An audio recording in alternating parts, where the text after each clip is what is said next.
A'udzubillahi samil alim minasyaitonir rajim. Bismillahirrahmanirrahim. Assalamualaikum warahmatullahi wabarakatuh. Innal hamdulillahillazi arsala rasulahu bil huda wa dinil haqq liyudhhirahu 'ala ad-dini kullihi walau karihal kafirun.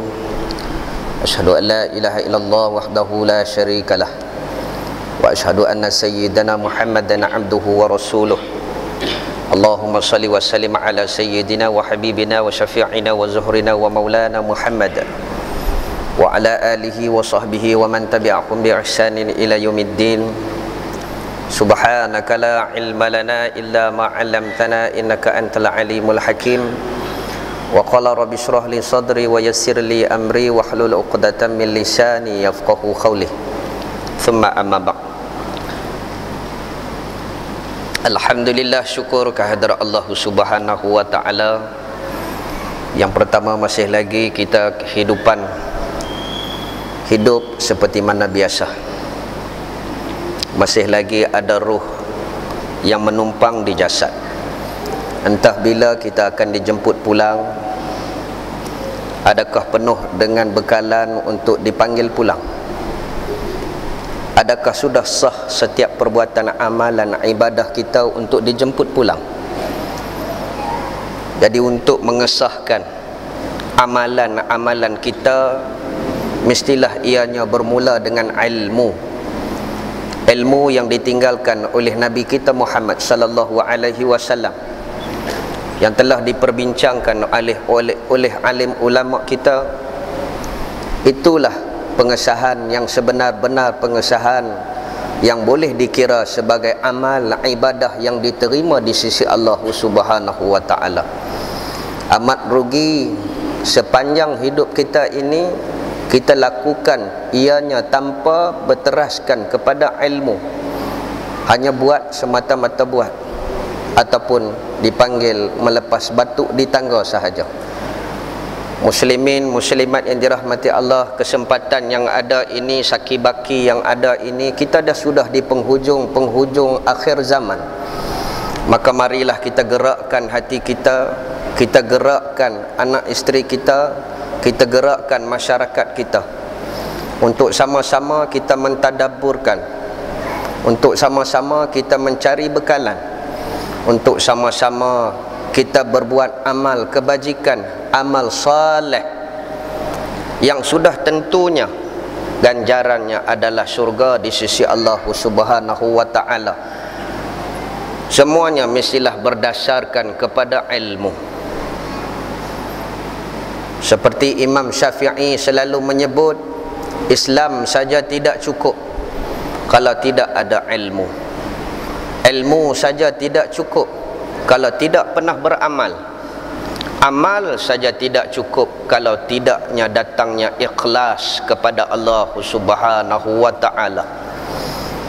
Muslimin muslimat yang dirahmati Allah, yang saya hormati seluruh ahli jawatan kuasa Masjid Al-Hana Kuah Langkawi, pemimpin-pemimpin masyarakat setempat, alim ulama, guru-guru, muslimin, muslimat yang dirahmati Allah.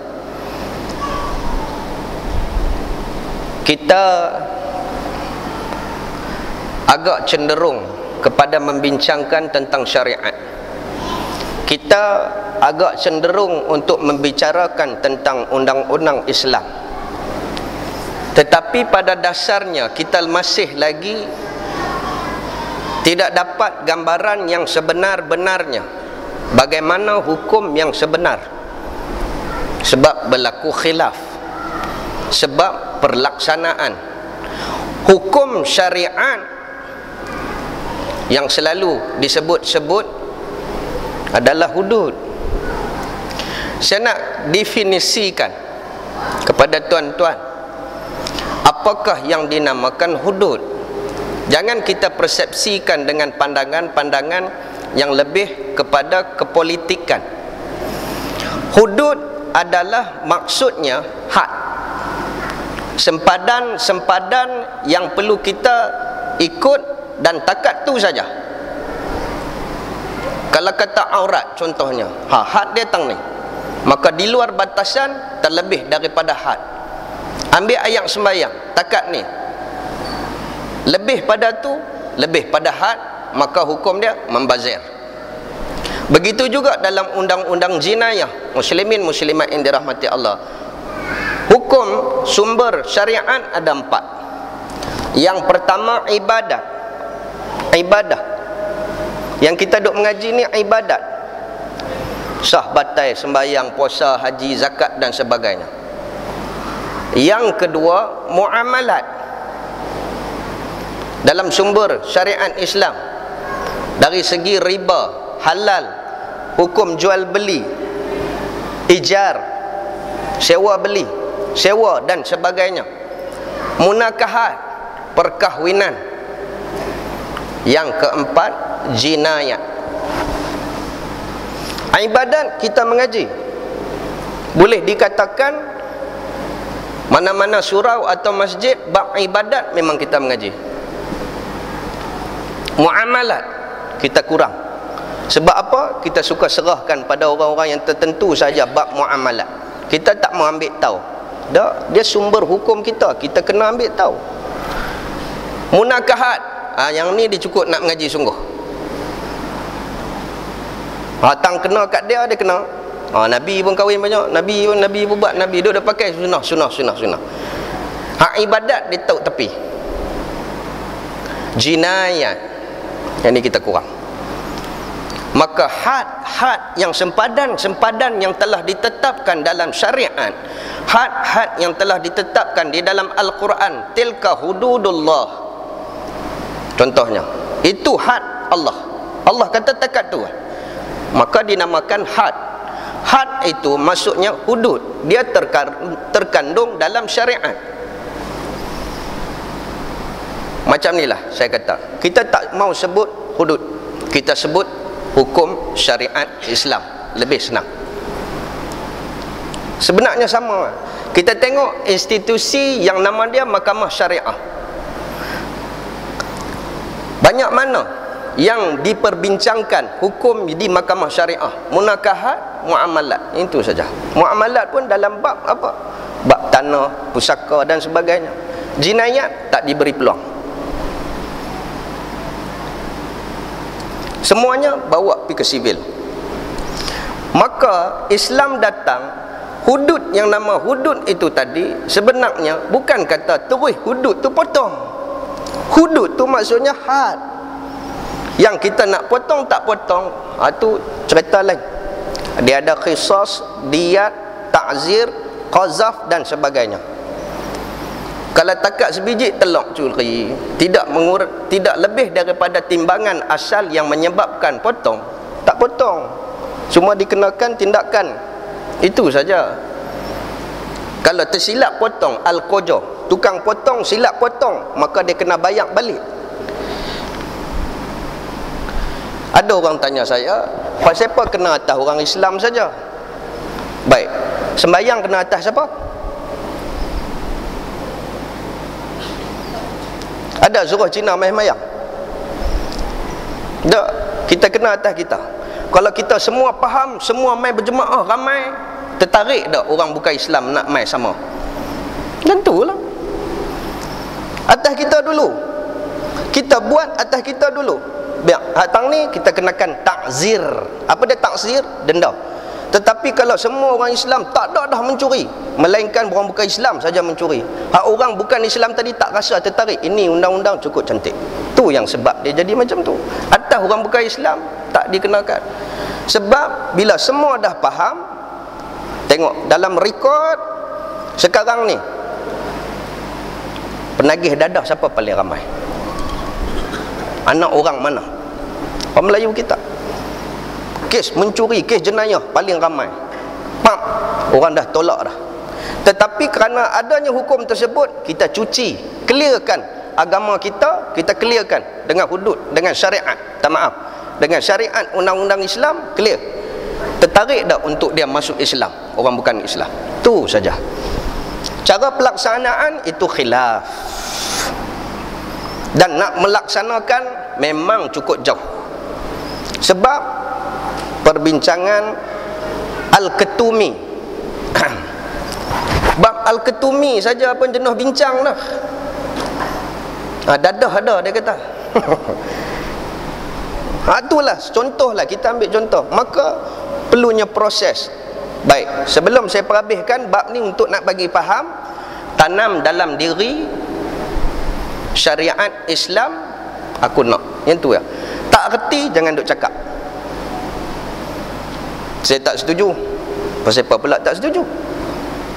Konsep saya dah bagi dah tadi. Orang Islam clear, tak ada dah, tak berani nak mencuri. Sebab apa? Undang-undang dia kuat. Tak tertarik ke orang bukan Islam untuk masuk Islam? Orang Islam bab sembahyang pun cukup dah. Lok-lak. Suruh mai berjemaah saja pun tengok. Tapi kalau semua faham hukum tersebut, siapa yang tak mai sembahyang, Nabi kata, aku bakar rumah tersebut. Hukum tu. Itu hukum hudud juga, tapi dalam bab ibadah. Tapi Imam Syafi'i kata tak bolehlah sampai teratur. Sebab di situ ada mustadza'afin. Siapa? Orang tua, kanak-kanak dan orang perempuan. Maka tak dibuat. Nabi pun tak buat. Sebenarnya kata suruh sungguh-sungguh. Kalaulah semuanya setiap waktu penuh, macam sembahyang Jumaat setiap waktu penuh, tak tertarik ke orang bukan Islam tengok harmoninya Islam. Kehendak tu kena ada.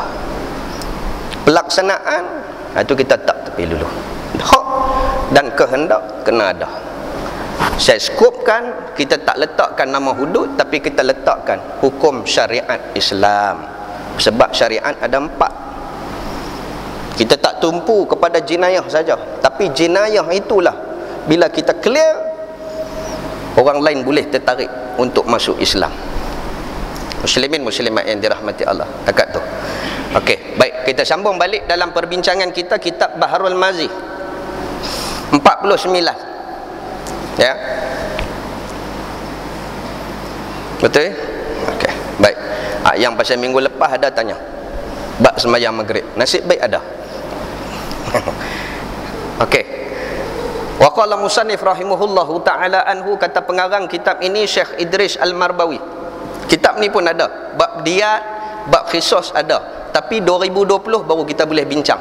Pasal dia juzuk yang ke-16. Nak habis satu juzuk pun jenuh lah tuan-tuan. Okey, baik. Bab maja'a fi waqtil maghrib. Apa dia yang dinama waktu maghrib? Mula tang mana, habis tang mana? Perlu tak buat qabliyah? Perlu buat ba'diyah? Okey, muslimin yang dirahmati Allah, bab yang telah datang ia pada menyatakan hadis waktu maghrib. Ketahuilah kiranya ya saudaraku muslimin muslimat yang dirahmati Allah, telah diterangkan di dalam beberapa masalah pada bicara sembahyang maghrib dan waktunya. Dan pada hadis ini telah dikeluarkan oleh Imam At-Tirmizi bahawasanya ia menunjukkan masa bertenuk.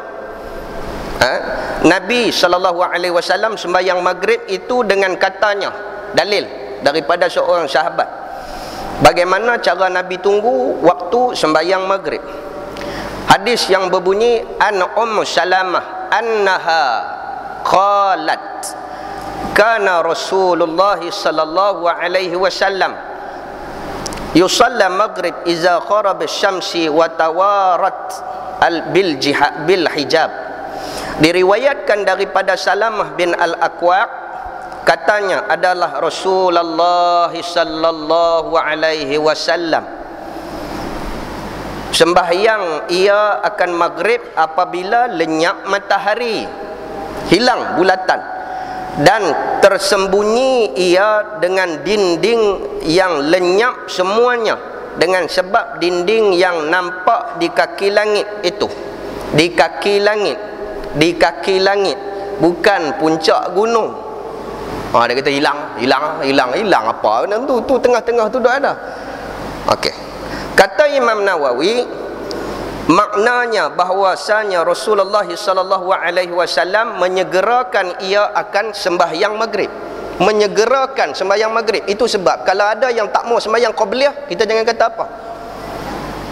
Sebab Nabi SAW turunnya tak buat dah qabliyah, terus sembahyang maghrib pun boleh. Tapi kena tengok di mana bumi dipijak, di situ langit tunjuk. Kita pergi Masjid Al-Hana, tengok suasana dia, orang sembahyang maghrib, orang sembahyang qabliyah. Kita tengok-tengok orang, kita bangkit sembahyang sama. Tapi tengok-tengok siapa pun tak bangkit, jangan duk gatai sembahyang. Sebab maghrib masa dia begitu suntuk. Dan dah kalau kata lewat, tengok-tengok orang dah masuk rokok tidak dah. Pak juga sembahyang. Bilal jangan tunggu dia. Dah sepakat oleh semua ahli jawatan kuasa masjid mengatakan 10 minit atau 5 minit selepas daripada azan hendaklah qomat. Jangan duk tunggu dia. Sebab maghrib bukan duk tunggu kita kerana dia.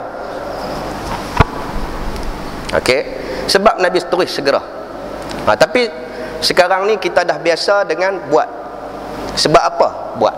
Sebab kita sembahyang sunat 2 minit tu yang boleh buat.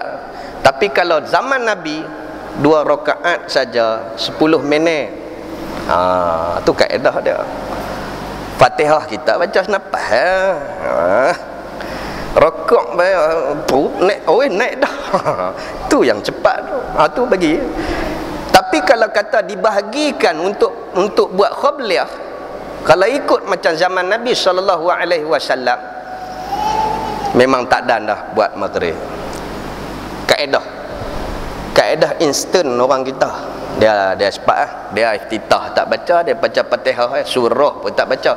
Sedangkan Nabi SAW paling kurang dia baca setiap sembahyang sunat selepas daripada Fatihah qul ya ayyuhal kafirun. Rakaat kedua lepas Fatihah qul huwallah. Tu paling kurang. Ada kadang dia baca al-takasur, at-takasur, al-hakumut taqwa.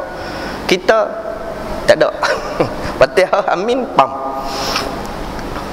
Tu sebab dia tak diberikan peluang untuk qabliyah. Muslimin yang dirahmati Allah, kena faham. Tapi dah suasana kita kan. Assalamualaikum warahmatullahi. Kita tadi takbiratul ihram, rokok dia mai tepi kita. Dah 1 rakaat dah. Dia baru 1, kita nak masuk 2. Kita bagi salam, dia bagi salam sama. Cepat semua. Dia kata biasa lama dah buat. Bila lama dia jadi cepat. Elok tuan-tuan. Mereka jawab macam tu kerap. Muslimin dan dirahmati Allah. Nabi SAW menyegerakan ia akan sembahyang maghrib itu pada awal-awal waktunya. Hanya menanti ia lenyap matahari saja. Maksudnya qabliyah Nabi tak buat. Tapi bukan kata bila kata Nabi tak buat, kita tak buat. Tu saya kata tadi kaedah tadi. Kaedah di Mekah, kaedah di Mesir, kaedah di tempat-tempat yang ada 4 season. Maghrib dia pendek. Tempat yang kita ada 2 tengkujuh dengan kemarau maka waktu dia luang banyak. Sebab kita duduk di tengah-tengah pusat khatulistiwa. Tu kata kena mengaji semua tu. Kedudukan nak jadi mufti bukan senang. Kena kaji kedudukan kita, di mana arah kiblat semua kena tahu. Ijtihad balik pada mufti. Muslimin yang dirahmati Allah. Okey. Daripada selesai sembahyang maghrib itu dan pergi kami berlawan memanah. Habis sembahyang maghrib boleh pi duk lawan memanah lagi. Maksudnya nampak lagi tu hak merah tengah-tengah. Nama apa? Bukan Red Bull. Red Bull layak. Apa dia hak di tengah-tengah? Eye bull. Bull's eyes. Tergeliat lidah kita tak sebut. Tu hak warna merah. Maksudnya selesai sembahyang maghrib Nabi sempat pi lagi. Kawan sahabat, bukan Nabi, sahabat. Maksudnya nampak lagi tang mana nak memanah. Tu dia. Kita habis selesai sembahyang maghrib, tak tunggu wirid, pi try pi tengok. Gelap lah. Pasal apa? Lambat. Muslimin yang dirahmati Allah. Tapi jangan duk pergi berkelak-kelak fatwa saya lagi. Ustaz dah sedih kata ni habis satu Langkawi. Punggah. Nah jawab pula saya dengan Tok Syekh. Muslimin dirahmati Allah. Buat hamana du ada pun tak apa dah. Ni nak habaq kata dalil, kata sahabat ni maksudnya Nabi cepatnya sembahyang untuk menyegerakan sembahyang sampai habis sembahyang pun boleh pi lagi memanah. Hak kita adalah jugalah. Maghrib tak sembahyang, ligan bola. Lagi nampak bola, tak apa, dan lagi. Lagi nampak bola, tak apa, dan lagi. Bola nak sebek warna putih. Apa sekeh tu?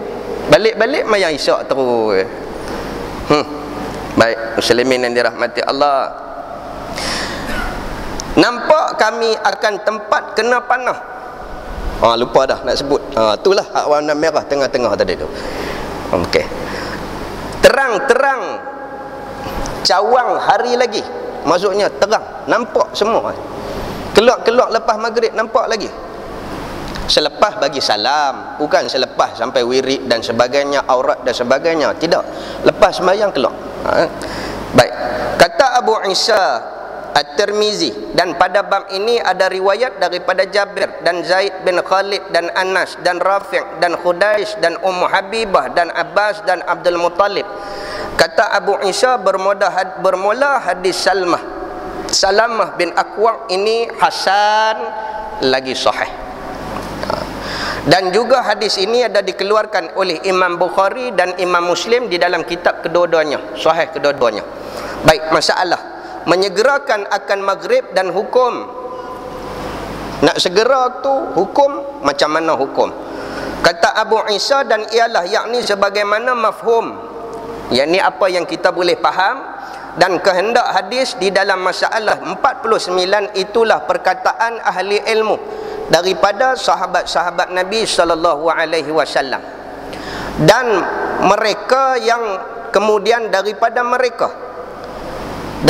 tabi'in memilih mereka itu akan segerakan bagi sembahyang maghrib, dan memakruhkan mereka itu mentakhirkannya, hingga berkata setengah daripada ahli ilmu daripada sahabat Nabi, tiada ada bagi sembahyang maghrib itu melainkan waktu yang satu. Dia tidak ada waktu ikhtiar, dia tidak ada waktu hurumat, dia ada sekali saja, yakni dipercepatkan, yang tu aula, dan satu saja. Selalunya ada tiga kan, waktu aula, waktu ikhtiar, waktu hurumat. Maghrib tak ada, dia kena segera aja. Asar, waktu aula, waktu ikhtiar, hurumat tak ada. Siapa yang tak sempat satu rakaat dan sujud, tak sah sembahyang asarnya. Imam Syafi'i kata, bukan saya kata. Muslimin yang dirahmati Allah.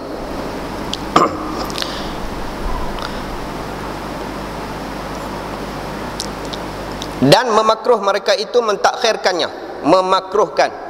Okey, maksudnya benda tu dibenci, mentakhirkan, melewatkan, hingga berkata setengah daripada ahli ilmu tiada bagi sembahyang maghrib itu melainkan waktu yang satu. Ini kata setengah pendapat. Dan berjalan mereka, yakni berfatwa mereka yang mengatakan bagi maghrib itu satu waktu, ialah mengambil dalil dengan hadis Nabi SAW dengan Jibril pada masalah 9. Buka balik masalah 9, bagaimana Jibril ajak Nabi SAW. Sebab yang Jibril turun dua kali. Kali pertama untuk awal, kali kedua untuk akhir. Bila datang waktu maghrib, hari pertama waktu tu juga, hari kedua dia turun pun waktu tu juga. Okey, itu dah kita mengaji dah. Muslimin yang dirahmati Allah.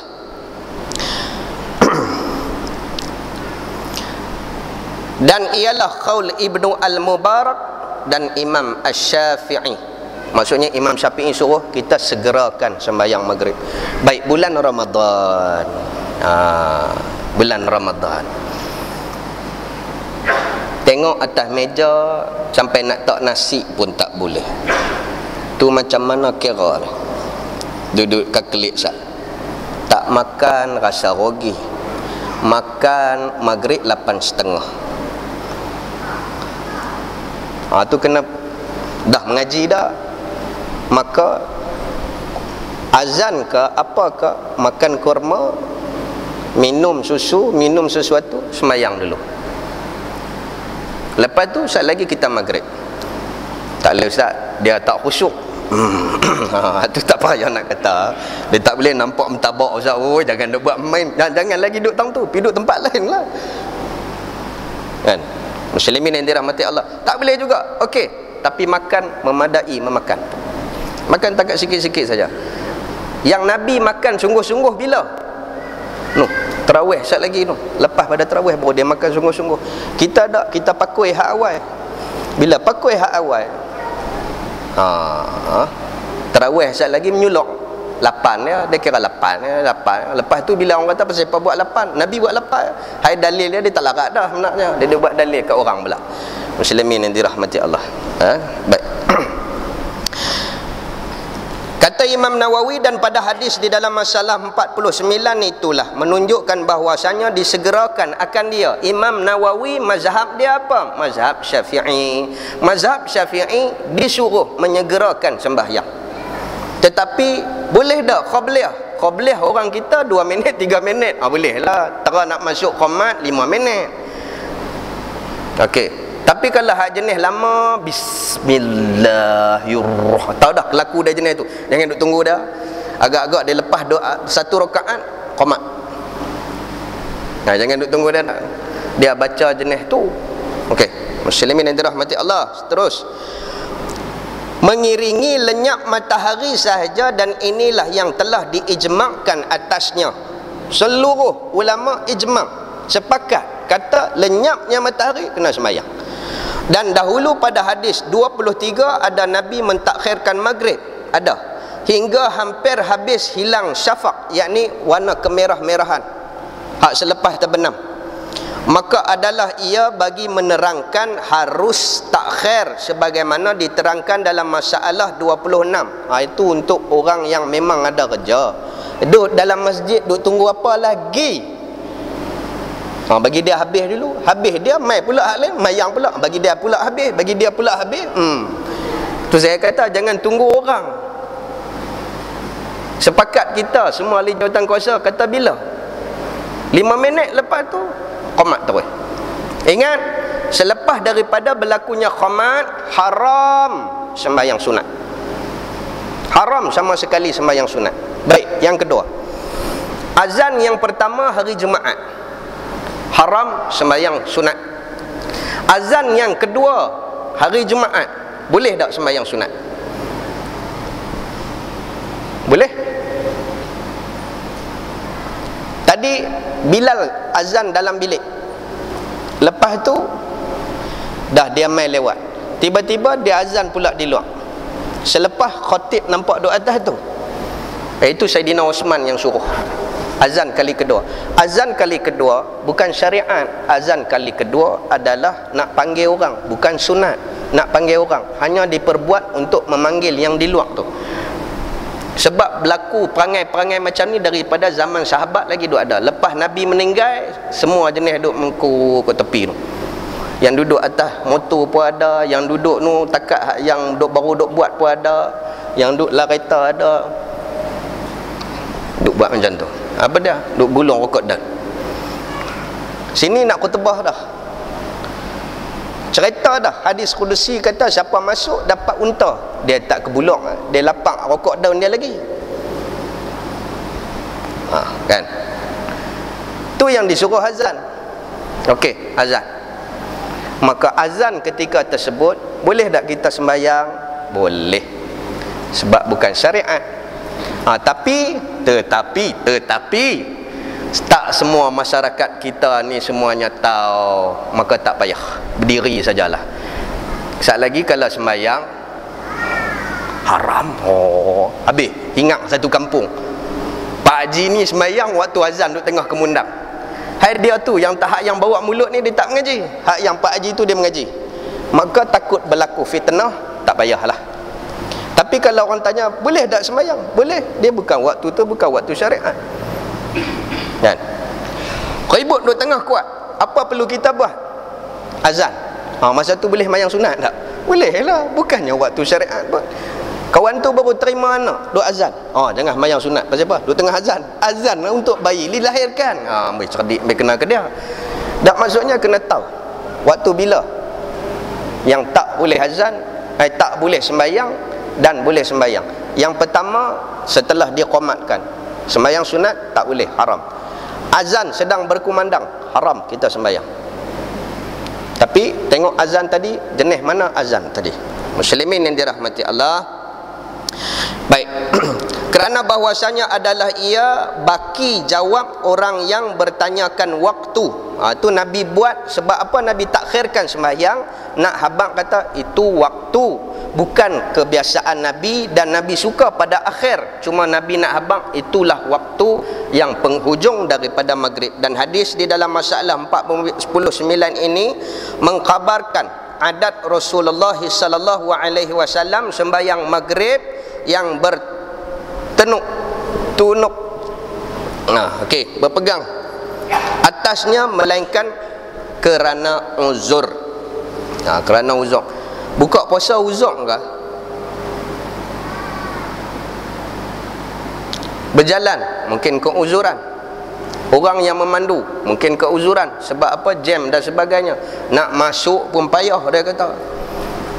Masuk penuh, keluar pula. Orang duduk tengah sembahyang terpaksa keluar. Itu uzur, keluar pula kereta.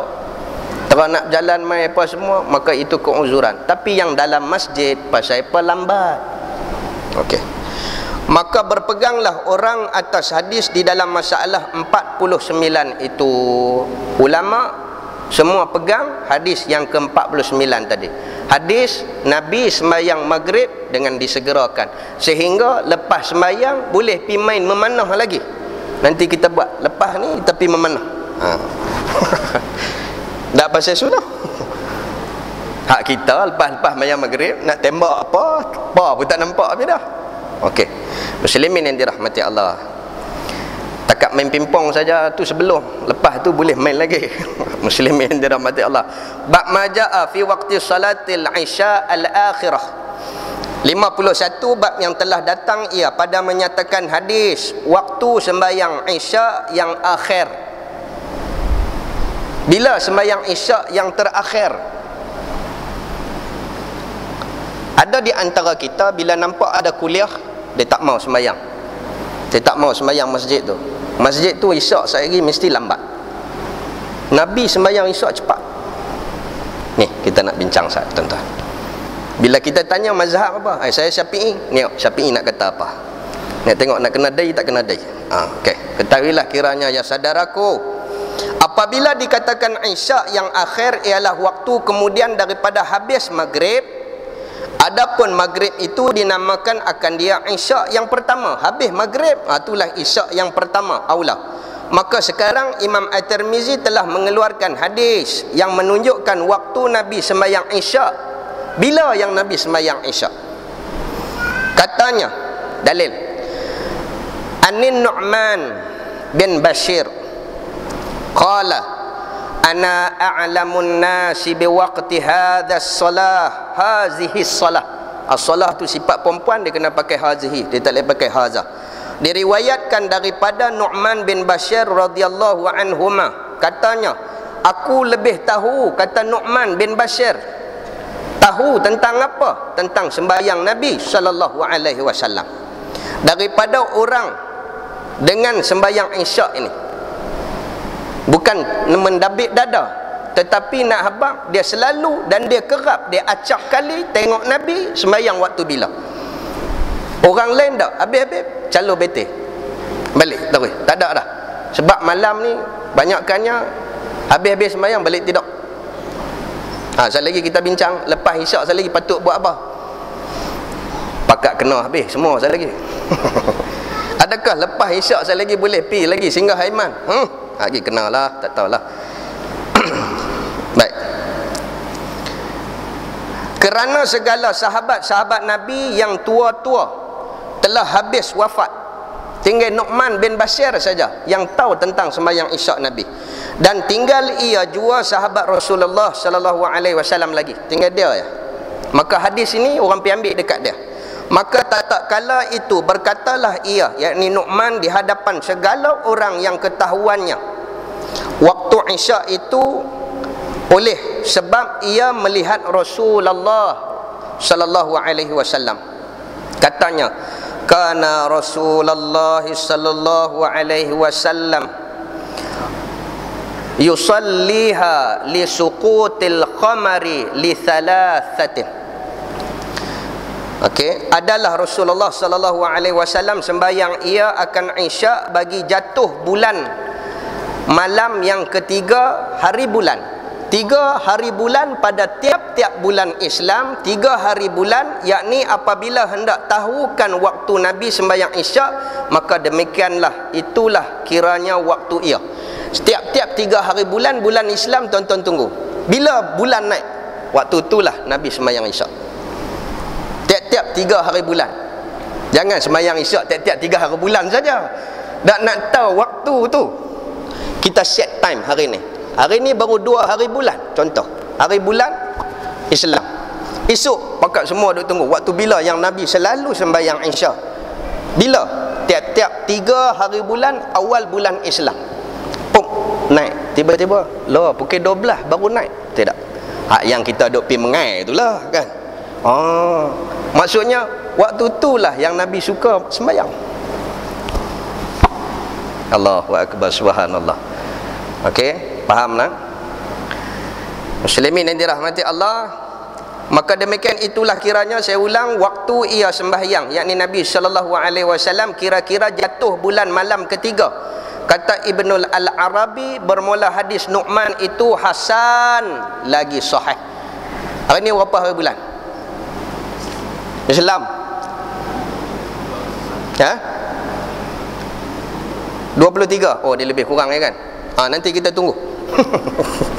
Kita tunggu sama-sama 3 hari bulan masuk Rejab kan? Kita tunggu sama-sama naik. Bila dia naik 3 hari bulan tu, pukul berapa? Adakah pukul 9? Adakah pukul 10? Ada pukul 11? Sebab bulan tu dia atok daripada zaman dia wujud lagi. Dia elok Maka itulah kebiasaan Nabi SAW.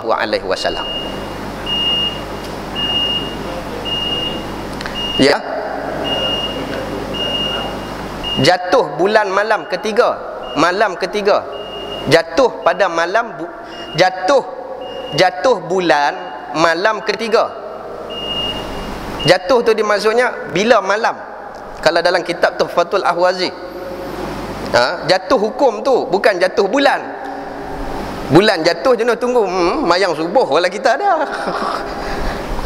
Muslimin yang dirahmati Allah. Asyik baik tanya. Wah tidak aduk nganga pula lagi. Okey, muslimin yang dirahmati Allah, kita masuk bab ma jaa fi ta'khir solat Isya akhirah. 52, bab yang telah datang ia pada menyatakan hadis mentakhirkan sembahyang Isya yang akhir. Sembahyang Isya ditakhirkan dengan sembahyang Isya diawalkan. Yang mana Nabi lebih suka?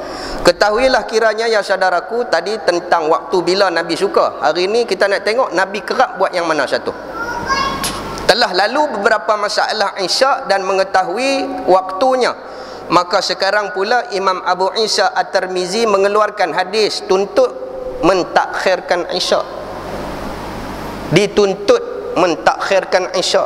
Ni dak tengok-tengok, masjid tu ada kuliah, dia tak boleh pergi, sat lagi depa lewat. Kita semua hak jenis awal tuan-tuan sembahyang tapi tak ada ilmu, macam mana?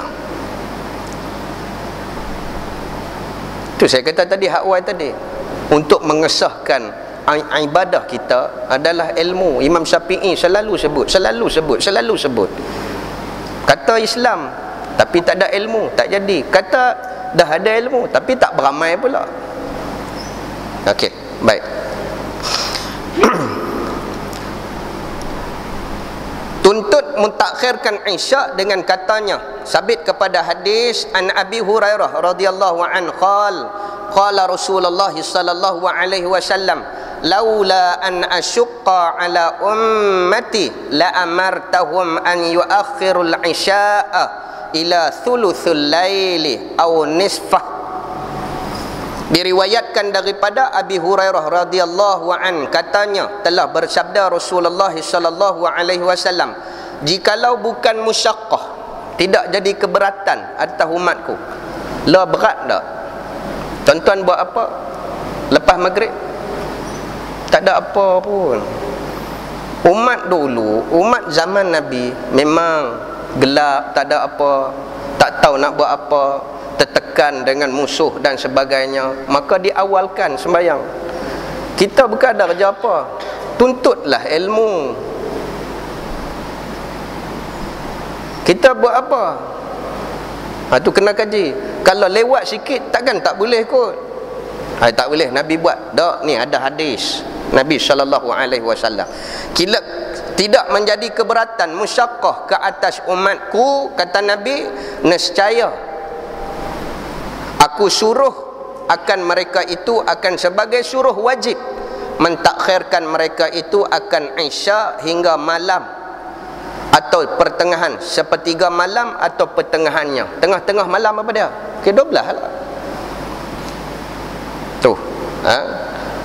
Kata Abu Isa, dan pada bab ini ada riwayat daripada Jabir dan Samrah dan bin Samrah dan Jabir bin Abdullah dan Abi Barzah dan Ibnu Abbas dan Abi Sa'id dan Zaid bin Khalid dan Ibnu Umar, dan katanya lagi bermula hadis Abi Hurairah ini hasan lagi sahih.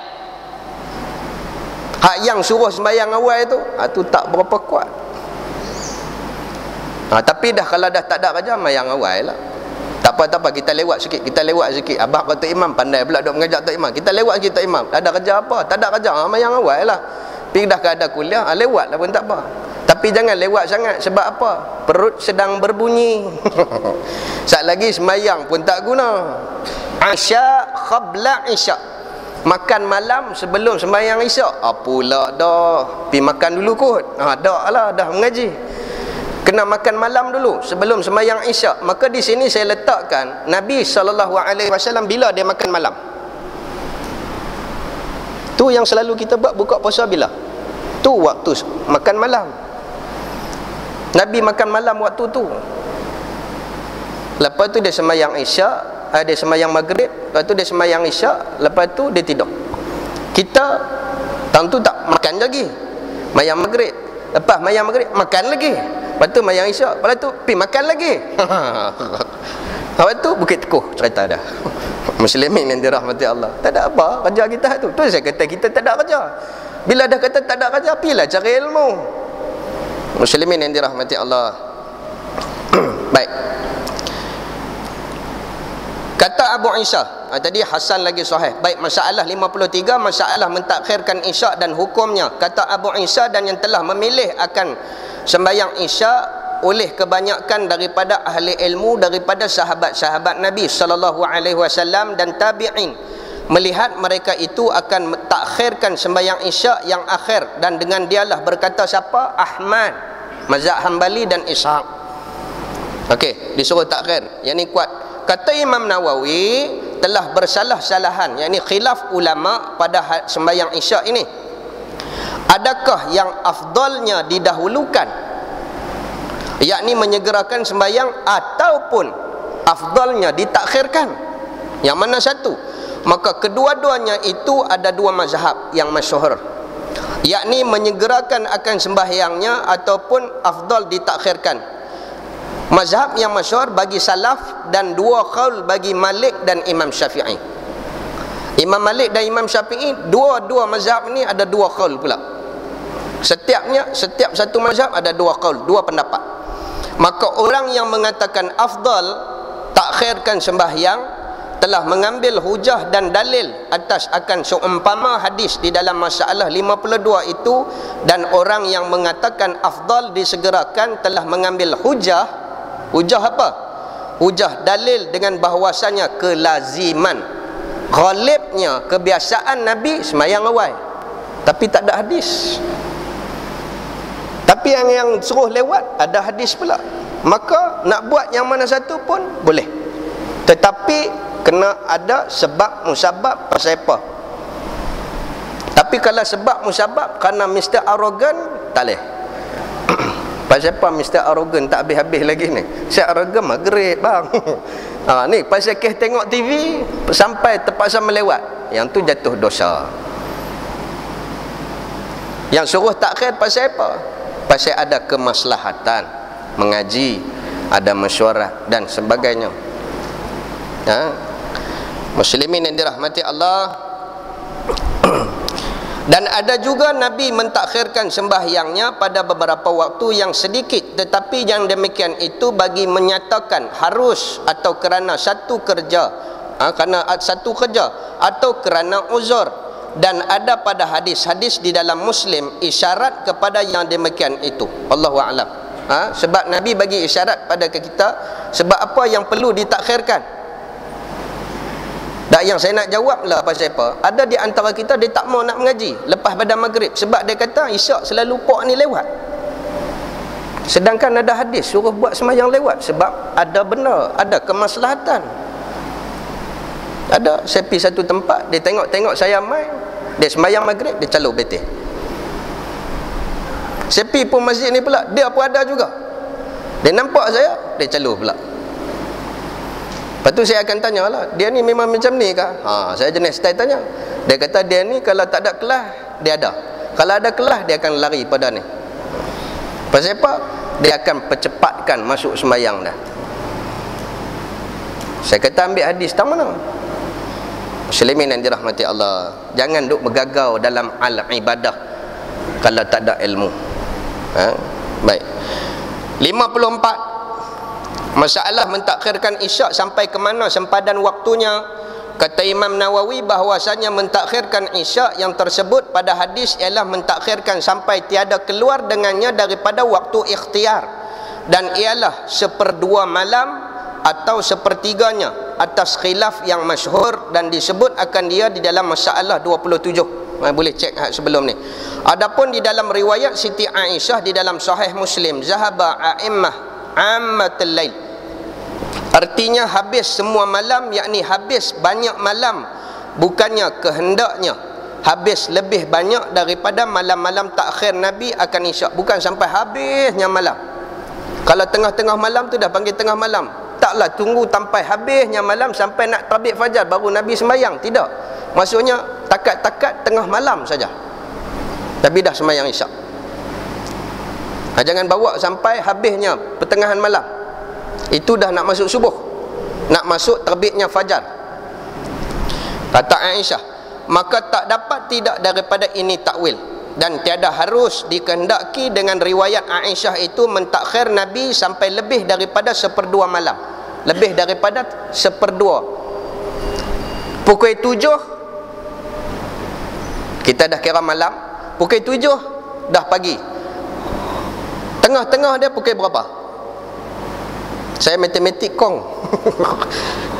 Hak tengah-tengah apa dia? 7 sama 7 apa dia yang duduk tengah-tengah? Aduh. Tengok, pukul 1.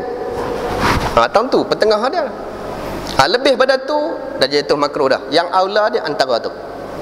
Sebab pukul 1 ke atas itu qiyamul lail dah. Okey, kita nak bincang pula, boleh tak kita takhirkan atau kita tidur, lepas tu baru sembahyang isyak? Sebab apa? Nak bagi qiyamul lail sekali. Okey, baik. Masalah mentakhirkan isyak itu adakah afdal? Apakah dalil? Kita duk lewat-lewat sembahyang ni afdal ke? Dapat lebih pahala ke? Kata Imam Nawawi, dan pada sabda Nabi, laula an asyqa ala ummati, kalaulah tidak menjadi keberatan atas umat aku. Kalau tak jadi keberatan, maka nak buat-buat, tak mau buat sudah lah. Tapi pasal keberatan ilmu dengan ibadah, yang mana lebih berat? Tuan-tuan jawab. Ilmu dengan ibadah mana lebih berat? Ilmu. Pasal apa? Lari. Sekian, terima kasih. Baik. Ada padanya menunjukkan afdal mentakhirkan sembahyang isyak, dan bahawasanya ghalibnya Nabi menyegerakan, ghalibnya, tapi tak ada hadis, ghalibnya pada kebiasaan. Hadislah juga hadis perbuatan, bukan hadis perkataan. Okey, baik. Maka menyegerakan akan dia oleh Nabi itu kerana musyaqqah pada mentakhirnya. Musyaqqah kalau takut jadi berat. Kalau takut jadi berat, awal. Kalau tak berat, buat bagi lewat. Dengan kerana itulah berkata orang yang mengatakan afdal menyegerakan sembahyang isyak. Sebab dia, sebab berat. Kalau tak berat, okey. Jikalau ada mentakhirkan itu afdal, nescaya Nabi bertenuk dengannya. Bertenuk, tunak. Dan jikalau ada padanya musyaqqah sekalipun, dan berkata orang yang mengatakan afdal mentakhirkan isyak itu, iaitu telah dicerat, diberinya jaga-jaga, diberinya jaga-jaga dengan sebab dikatakan afdal ialah dengan lafaz hadis di dalam masalah 52, dan terang-terang sebab ditinggalkan takhir itu ialah kerana musyaqqah, maka jadilah makna hadis itu wallahu a'lam. Dia balik pada diri sendirilah. Okey, kalau rasa diri tak ada apa, biar lewat sikit tak apa. Tapi kalau rasa kemah, tak apa, mari kita mayang awal. Ada masjid yang bila saya mengajar, masuk waktu tu imam relin dia. Relin dia dan saya pun takat tu saja tuan-tuan. Tapi ada hak masjid tak ada. Boleh lagi? Saya tanya boleh lagi. Malam di Pasir Hitam, tanya tu imam boleh lagi? Dia kata boleh lagi, kita boleh lagi. Muslimin yang dirahmati Allah. Kena ra'i juga imam pun. Bahwasanya takut ia tunak mereka itu atas mentakhirkan isyak dengan difardukan atasnya. Itu kita takutlah dia jadi fardu pula, melambat lagapkan sembahyang fardu. Dak kebiasaannya. Kalau tak ada keberatan, lambatkan. Kalau ada keberatan, sat lagi ada kelas lain pula, maka cepatkan. Kalau lapang, cepatkan. Kalau agak-agak malam pertama, cepatkan lagi. Muslimin yang dirahmati Allah. Okey, yang pak mentua tu pun nak ajak menyembang. Ngelitin kawasan ni pun. Muslimin yang dirahmati Allah. Baik, bab ma jaa fi karahiyatin naum qabla al-isya wa samara ba'daha. 56, bab yang telah datang ia pada menyatakan hadis makruh tidur sebelum isyak. Dia tak sembahyang isyak, dia kata tidur dulu. Boleh tak? Makruh. Dia tegah makruh biasalah. Isyak dan berjaga berbual-bual. Lepas isyak berjaga. Boleh tak? Ketahuilah kiranya ya saudaraku muslimin muslimat yang dirahmati Allah, adalah di dalam bab ini akan diterangkan oleh Imam At-Tirmizi dua masalah, iaitu masalah tidur sebelum sembahyang isyak dan berbual-bual kemudian daripada isyak. Lepas-lepas mayang dia tak balik rumah. Dia pi, dia sebut sungguh kerap sungguh hak tang tu. Dia pi tang mana tu? Kan? Dia pi tempat lain lu, dia tak balik rumah. Makruh hukum dia tuan-tuan. Malam tu hak anak dan isteri. Baliklah. Kan? Dia ada lagi kerja dah. Wifi. Bunyi pun. Awak di rumah tak ada lah. Muslimin yang dirahmati Allah. Dan telah dikeluarkan, dan hadis ini menunjukkan tegah itu makruh kedua perkara itu. Demikian bunyinya. An Abi Hurairah radhiyallahu anhu qala kana an-nabiy sallallahu alaihi wasallam yakrahu an-nauma qabla al-isya'i wal hadits ba'daha. Diriwayatkan daripada Abi Barzah. Tadi saya sebut siapa dia tadi dalam hadis. Abi Barzah, saya kata Hurairah kata dia. Daripada Abi Barzah katanya adalah Nabi sallallahu alaihi wasallam benci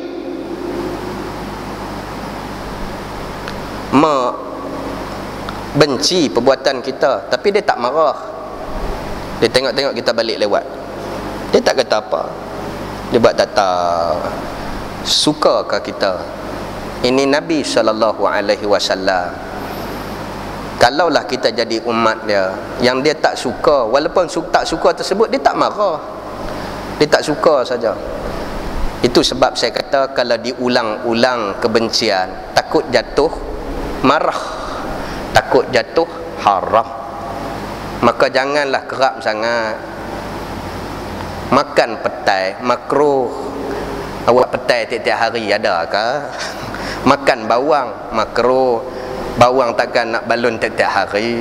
Itu maksudnya ada had-had dia. Agak-agak minggu ni makan dah bawang abang-abang, minggu depan kita makan carrot pula, carrot. Berubah-ubah. Tak saduk kerak sangat. Sebab Nabi benda-benda busuk ni Nabi tak suka. Habis petai dia hentam kerdas lagi masuk bilik ayak habis, masuk bilik ayak habis. Anak muntah. Tak pasal apa, pasal tu bunyi pun. Maka Nabi tak suka. Bila kata Nabi tak suka, jangan diulang-ulang, sebab bawa penyakit, bawa kebencian manusia. Bau busuk badan makruh. Sebab apa?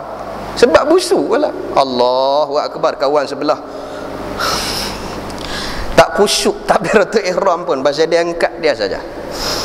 Itu kata makruh, dibenci. Dibenci. Kena bayangkan benci Rasulullah, benci pada umat Nabi, bukan benci macam mana, tapi nak ke dibenci sampai timbul marah. Okey, muslimin yang dirahmati Allah.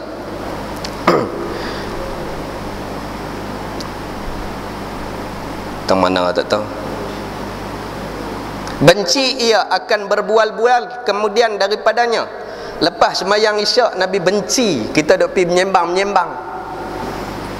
Nyembang sikit-sikit ada masalah tak apa. Nyembang sampai ke 1 pagi. Nyembang ke 2 pagi. Bini duduk di rumah duk tunggu, anak-anak duk tunggu di rumah. Tidur, balik-balik main kebungkang habis dah. Esok keluar awal pula, anak-anak tak ada nak tengok pak. Tu jaga-jaga. Itu sebab Nabi SAW kata, itu sebab Nabi SAW buat. Kata Abu Isa, dan pada bab ini ada riwayat daripada Siti Aisyah dan Abdullah bin Mas'ud dan Anas. Katanya lagi bermula hadis Abi Barzah ini hasan lagi sahih. Okey. Ada dikeluarkan oleh Imam Bukhari dan Muslim di dalam sahih. Kalau saya kata sahih, tuan-tuan boleh buka balik untuk rujuk. Contoh dalam syarah Muslim kitab Imam Nawawi. Siapa ada kitab yang syarah Muslim dalam bahasa Melayu, cari bab ni. Dia terang lagi detail. Yang ni hukum yang kita nak mengaji bab solat saja, tapi dah kata masuk, kita masuk jugalah. Baik, 57 masalah tidur sebelum sembahyang isyak dan hukum. Kata Abu Isa At-Tirmizi, dan sanggahnya telah dimakruhkan oleh kebanyakan daripada ahli ilmu akan tidur dahulu daripada sembahyang isyak dan berbual-bual kemudian daripadanya, dan telah memudahkan dan mengatakan tiada mengapa yang demikian oleh setengah daripada mereka. Ada ulama kata tak apa, tidur dulu tak apa, selagi dia jaga. Orang yang biasa dengan sembahyang isyak, contoh dia nak lekat, malam ni nak sembahyang tahajud, ada orang kata, ada ulama kata tak payah sembahyang isyak lagi, tidur. Maka saat lagi cukup pukul 12, pukul 1 dia tergerak. Mau kalau gerak lah, tergerak. No, 8:30 pagi. Selarong cerita ni. Maka ambil lah kat tuan-tuan, isyak tuan-tuan lekat atau tidak. Kalau tak lekat, mayang dululah. Kalau lah jenis lekat, tak apa. Ulama kata kalau nak bagi ajak sembahyang tahajud kerap, jangan sembahyang lagi isyak, tidur dulu. Itu ada juga ulama kata. Sebab kita tidur pun tidur ayam, bukan tidur dengan ayam, tidur ayam. Tak rasa tak puas hati, tapi dia tidur juga. Awak ni ada lagi tak selesai. Tengok ke 12 dah. Nampak. Hak kita awak tak puas hati, aircon tak buka. Buka aircon pula dah. Awak tak puas hati, sarang tak kena. Cari sarang mau cukup 8:30. Maka orang macam ni label dia jangan duk tidur lah. Okay. Tak pasal ada orang kata tidur dulu untuk sembahyang tahajud. Bagus. Kita takut. Ini kita orang awam. Bagi orang yang memang lekat, memang terasuh, tu sebab Nabi SAW ajak kita sebelum tidur baca 3 khul, menghadap kiblat, kaki unjuk, baca hambui, baca ayat kursi 3 kali, sapu. Saat lagi malaikat akan tolong gerak kita. Ni bukan takat malaikat, bini gerak pun tak bangkit. Habis cerita ayat tu. Muslim ini rahmati Allah. Baik. Dan ada sebab makruh tidur sebelum isyak itu oleh kerana takutkan tiada bangun, oleh sangat-sangat nyedar tidurnya. Kerana dia tulis situ, kerana letih bekerja siang hari, maka boleh jadi habis waktu isyak dengan ketiadaan sembahyang. Kalau agak-agak rasa segang elok, tak apa, okey, tidur dulu. Tapi rasa macam tak apa nak boleh pi, tak boleh pi, Aiman boleh pi, tu heran juga kan. Maka ketiadaan tadi kalau boleh sembahyang lah awal, tak usah tidur lah. Kata Imam Nawawi telah berkata ulama, dan bermula sebab makruh tidur dahulu daripada isyak ialah kerana membawa akan dia bagi luput waktu dengan sebab nyedar amat. Nyedarkah? Kok Allah. Atau kerana luput waktu ikhtiar dan afdal. Waktu ikhtiar dan afdal. Dan pula supaya jangan bermudah-mudah. Yang ni maksud dia. Dan tiada ambil berat orang pada demikian. Kebanyakan yang tidur tu orang yang tak ambil berat. Dia duduk depan TV, awak tak mayang, tak apa asal lagi tidur dulu. Mata duk angkat. Nak tunggu bola. Tidur. Subuh serta dia. Maka sembahyanglah awal. Sebab apa? Sebab meringan-ringankan katanya di sini. Tidur mereka itu sampai meluput akan sembahyang jemaah isyak contohnya. Tidur. Sahabat Nabi SAW lepas pada maghrib depa tidur. Tidur ada macam-macam jenis tidur. Sebab tak ada apa pengisian dalam zaman Nabi SAW. Elok ya Bilal azan depa bangkit. Itu ada dua qaul. Ada sahabat yang tidur sampai tidur sungguh-sungguh. Bangkit terus sembahyang, Nabi tak kata apa pun. Ada satu ketika tidur, Nabi kata pergi ambil ayat sembahyang. Imam Syafi'i pegang yang mana? Pegang ambil ayat sembahyang. Dah tertidur. Tapi tengoklah tidur yang bagaimana. Okey. Sampai meluput akan sembahyang jemaah isyaknya. Maka setengah daripada ulama yang memakruhkan itu daripada sahabat Nabi ialah siapa? Ulama pada zaman sahabat Nabi. Ialah Sayyidina Umar Al-Khattab. Dia ni ulama, orang yang penuh dengan ilmu. Dan anaknya Ibnu Umar, nama dia Abdullah. Dan Ibnu Abbas, makruh orang yang tidur sebelum isyak. Dan lain daripada mereka itu daripada salaf dan Imam Malik dan ashab kita Imam Syafi'i radhiyallahu anhum ajma'in. Dan telah mengharuskan padanya oleh Sayyidina Ali. Sayyidina Ali kata tidur dulu. Dan Ibnu Mas'ud dan segala ulama Kufah radhiyallahu anhum ajma'in. Dan telah berkata At-Tahawi diharuskan tidur itu dengan syarat ada sertanya orang-orang yang menjaga akan dia. Kalau ada orang yang tolong jaga, kalau ada benda yang tolong jaga, maka boleh. Kalau tak ada, jangan duk gatai. Dan diriwayatkan daripada Ibnu Umar radhiyallahu anhuma seumpama dengannya, wallahu alam. Baik. Boleh pergi lagi ke? Hak yang dalam bab ruksah berbual-bual selepas mayang. Kau nak bawa pergi minggu depan.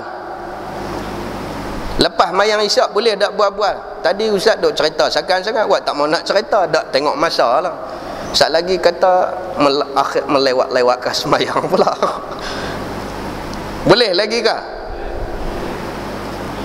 Pak Syed boleh lagi? Saya kena tanya Tok Imam dulu. Okey, bab majaa min ruqsah fi samari ba'dal isya. 58 bab yang telah datang ia daripada hadis kelulusan, kebolehan pada berbual-bual kemudian daripada sembahyang isyak. Sebab tadi sebut makruh, dibenci Rasulullah sallallahu alaihi wasallam. Ketahuilah kiranya ya saudaraku, berbual-bual dan bersembang kemudian daripada sembahyang itu sedia makruf pada orang-orang semua tahu. Mana dunia yang nama ada orang Islam lepas mayang isyak mesti dia berbual-bual. Orang Melayu kah, orang Arab kah, orang mana pun memang daripada dulu sampailah. Hak tak mayang isyak pun kaki bual juga. Kan? Dan ialah pula satu perkara yang disukai oleh orang. Ada orang yang suka-suka. Habis-habis mayang isyak, mana? Oh, dia tanya kawan, mana? Tak lihat bini aku suruh balik. Oh, lekeh, nekut. Pandai pula kata kat orang. Maka dengan hadis yang dikeluarkan oleh Imam At-Tirmizi ini dapatlah diketahui akan hukum berbual-bual yang baik-baik. Sembang hak benda elok-elok. Bukan sembang nak pi bom merita orang, bukan nak pi merompak tempat orang. Benda hak baik-baik maka diharuskan. Daripada sembahyang isyak itu diluluskan akan dia. Dengan diharuskan akan dia. Dengarlah hadis. Demikian bunyinya an Umar ibn al-Khattab qala kana Rasulullah sallallahu alaihi wasallam yasmuru ma'a Abi Bakrin fi amri min amril muslimina wa ana ma'ahuma. Huma ni bermaksud balik kepada Nabi dan Sayyidina Umar, Sayyidina Abu Bakar. Depa ni tiga. Diriwayatkan daripada Umar Al-Khattab radhiyallahu anhu, katanya adalah Rasulullah sallallahu alaihi wasallam berbual ia kemudian daripada sembahyang Isyak pada satu pekerjaan, yakni kemaslahatan, maslahah dari pekerjaan muslimin, dan aku ada serta dengannya di antara keduanya. Kata Abu Isa, diriwayatkan daripada Sayyidina Umar juga akan hadis ini pada kisah yang panjang. Dan pada bab ini ada riwayat daripada Abdullah bin Umar dan Aus bin Hudzaifah dan Imran bin Husain. Bermula hadis ini hasan. Masalah berbual-bual kemudian daripada sembahyang Isyak, apa hukumnya? Kata Abu Isa, dan sanggahnya sungguhnya telah bersalah-salahan ahli ilmu daripada sahabat Nabi sallallahu alaihi wasallam dan tabi'in, dan mereka itu yang kemudian daripada mereka tabi'in, hukum berbual kemudian daripada Isyak, maka telah memakruh oleh satu kaum daripada mereka itu akan berbual-bual kemudian daripada sembahyang Isyak. Tuan-tuan muslimin muslimat yang dirahmati Allah, kalau tidak ada hal yang penting, baliklah ke rumah. Itu sunnah. Kalau ada kemaslahatan untuk bersembang, boleh, diharuskan. Okey, ini kena ingat. Dan telah meluluskan oleh setengah daripada apabila adalah berbual itu pada makna ilmu, sembang bab ilmu, itu maslahah, dan barang yang tak dapat tidak daripada segala hajat dan maksud. Pi makan, awak tadi tak makan lagi ke? Tak makan lagi, boleh. Pasal apa ajak aku pi Aiman, aku tak makan lagi, hang teman aku, tu boleh. Tapi hang pun makan, aku pun makan dah, tu pi buat apa? Saja sembang, tu tak boleh. Muslimin yang dirahmati Allah. 60, berbual-bual kemudian daripada Isyak makruh, apa sebabnya? Kata Imam Nawawi, bermula sebab makruh berbual kemudian daripada Isyak itu ialah kerana membawa kepada berjaga. Betul tak? Bersembang ni dia khalid. Weh ke satu dah, weh ke dua dah, esok subuh haru weh. Tu sebab dia. Tapi kalau dia sebagai jaga, kerja dia jaga, jaga kena jagalah, maka dia berhajat kepada sembang, tu tak apa. Maka dengan sebab berjaga itu ditakuti pula amat nyedar, tidur hingga tiada sedarkan mau bangun sembahyang malam atau berzikir padanya. Itu hak Allah. Malam tu hak Allah. Malam tu tempat cari khusyuk kepada Allah. Walaila libatha wan nahara ma'asya. Malam tu untuk kita mencari sesuatu, libatha, pakaian, yakni kita nak rapat dengan Allah. Tiba-tiba kita menyembang khalid sampai pukul 1, pukul 2 pagi. Bila masa yang kita nak tahajud? Kalau tahajud saya lagi, esok nak pergi kerja pula, tak tidur pula, tak tidur, pergi jabat, sebelah buka, sebelah tutup, sebelah buka, sebelah tutup. Dalam MC RM5, RM10, balik tidur. Tak tahulah kan? Tak mau jadi macam tu, maka hukum dia ada. Okey. Daripada sembahyang subuh di dalam waktunya yang harus atau di dalam waktunya yang ikhtiar atau yang afdal. Dan pula kerana berjaga malam itu sebab bagi malas dan tiada cergas siang hari. Kan? Tanya Batman tengok. Dia siang kan keluar Batman. Sebab apa? Malam dia kerja. Tak apalah malam dia kerja, siang dia tidur. Tapi kalau siang kita ada kerja, malam tidur lah. Itu sebab disuruh. Okey. Daripada berhadap mengerjakan hukuk. Hukuk ni hak-hak agama dan taat-taat dan maslahah dunia. Itu siang hari, hak-hak agama, hak-hak anak isteri, benda-benda taat berlaku siang hari, maka malam tidurlah untuk berehat ataupun balik tidur pada duduk bersembang. Maka dengan beberapa sebab itu saugialah seorang jangan berjaga melainkan kerana beberapa sebab yang disebutkan. Kalau ada sebab musabab tak apa. 61. Berbual yang tiada dimakruhkan. Apa dia? Kemudian daripada Isyak. Kata Imam Nawawi, telah berkata ulama yang dimakruhkan berbual kemudian daripada Isyak ialah barang yang ia daripada segala perkara yang tiada maslahah. Adapun barang yang ada maslahah dan kebajikan, maka tiada makruh. Tiba-tiba kita dengar kata ada anak muda kita, orang-orang kita duk pi satu tempat, duk merendek satu tempat. Maka kita ahli jawatan kuasa ataupun orang-orang tertentu, malam ni kita berjaga rukun tetangga. Malam ni AJK kita nak pi serbu satu tempat. Itu maslahah. Tak boleh nak kena tidur. Nabi suruh tidur. Dia buat dalil tentu pula. Dia takut Nabi. Nampak? Tak boleh lah. Yang tadi dia berjaga boleh. Bila mai ajak, jom kita nak pi serbu. Jom kita nak pi malam ni, kelab malam ni kita nak pi. Saya keluar masuk kelab malam tuan-tuan, karaoke. Tapi bukan kerja saya tangkap. Kerja saya pi sembang, tanya sebab. Sudah, tak mau saya balik. Tapi alhamdulillah ramai yang boleh ikut. Sebenarnya kita tiada panduan. Anak-anak kita memerlukan kita tuan-tuan. Kita tak sempat bertanyakan mereka ke mana pergi, balik bila, kita biar. Tapi bila kita pergi jumpa apa semua, teriak ayat mata meleleh. Sebenarnya ustaz, saya tak tahu nak buat apa. Tu sebab saya mai tempat-tempat macam ni. Kita cerita, kita sembang, meleleh ayat mata. Ustaz mengajak mana? Dia tanya kita, tang ni. Saya nak ikut boleh tak? Nampak? Senang ya sebenarnya. Bila kita tanya, kita cuba selam, apa masalah mereka? Tiada perhatian ibu bapa. Kalau anak perempuan tuan-tuan, peluklah mereka sebelum mereka dipeluk orang lain. Kalau anak lelaki, bertanyakanlah, bermainlah, agar tuan-tuan menjadi kawan kepada mereka. Walaupun kecil, walaupun besar, walaupun dia telah berumah tangga, dia kawan saya. Sehingga anak kata, ni kawan paling rapat. Siapa?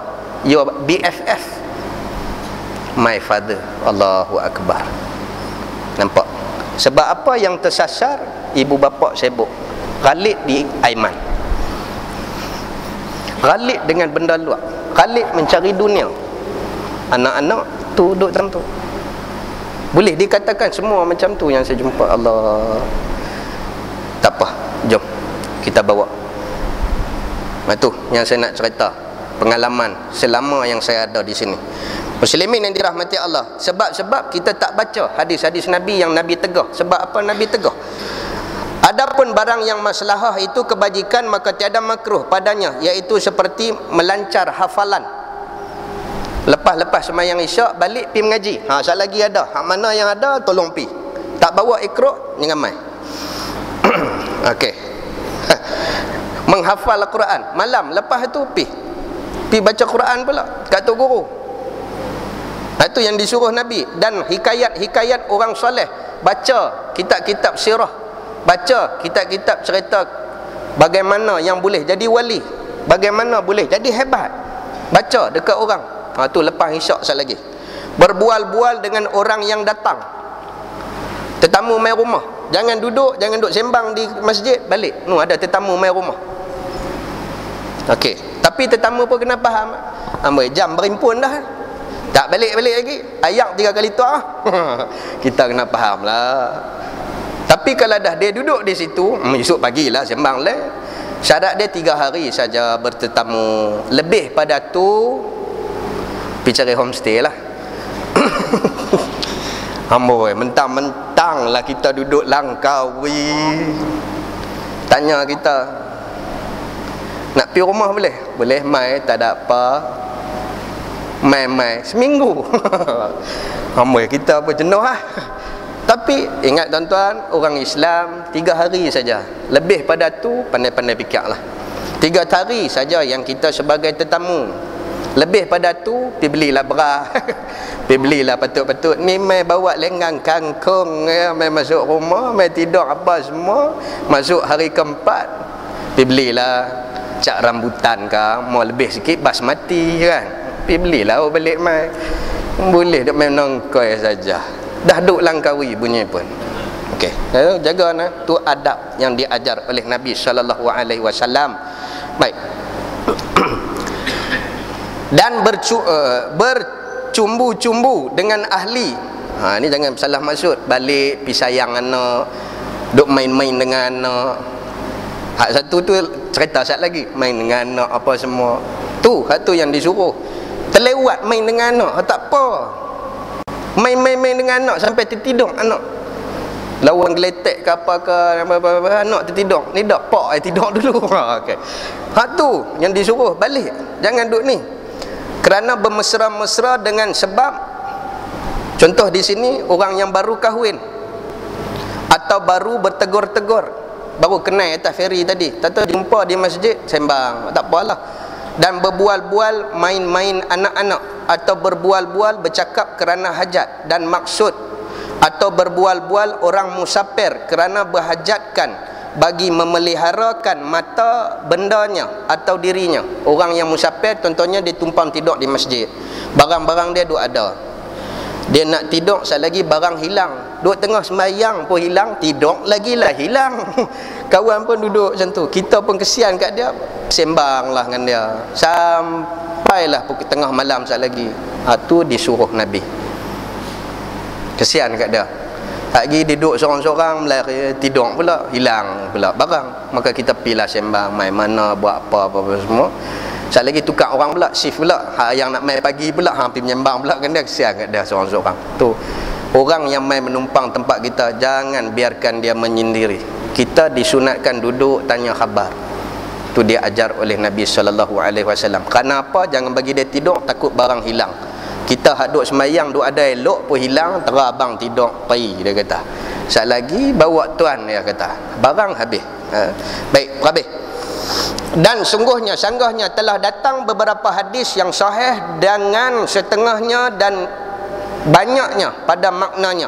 Kemudian adalah makruh berbual-bual kemudian daripada isyak itu dikehendaki dengan kemudian daripada sembahyang, bukannya kemudian daripada masuk waktu. Masuk waktu bersembang, tu bukan selepas sembahyang. Masuk waktu boleh menyembang, orang suruh azan dia bantai menyembang pula, tak boleh. Itu bukan dia. Dan ittifaq ulama atas berbual-bual itu makruh. Semua ulama kata makruh selepas daripada sembahyang isyak sekali lagi. Daripadanya, melainkan barang yang ada padanya kebajikan, kemaslahatan, sebab musabab. Kawan ni duk tengok mata liang, nak cakap tak cakap. Tadi ustaz kata tak payah cakap, kena cakap bila awak kasut hilang. Kasut hilang pula dah, sembang pula dengan dia, tang mana kasut tolong cari. Itu kemaslahatan, dia termasuk kemaslahatan. Baik, Allahu a'lam. Baik, saya tak buka dah soalan sebab 9.30. Nanti insya-Allah kita masuk